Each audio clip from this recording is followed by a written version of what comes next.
My favorite part was the 5 things you should know about Prince Charming, and number 1 was Prince Charming farts.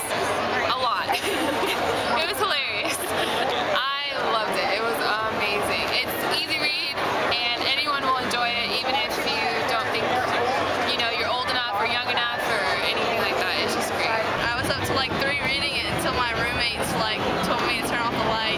So it's not too bad, huh? No, it's like really good. So my wife really loves Kendall Wilson's book, Confessions of a Non-Barbie, and keeps it by her bedside at night and reads just a little bit at a time, and says that that's exactly how she feels, and she's really been able to connect through it. So thank you, Kendall. I read this book, and it's like, it was awesome. I was really, really interested in it. I read it twice. So, yeah. And I'm going to read it next. She's going to read it next. Give it to her.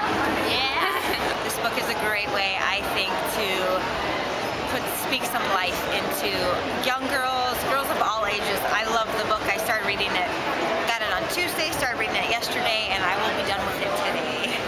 An amazing story, and it like brought happiness to me. So I read Kendall's book like a lot of times, and I think she's an amazing author, and she's a really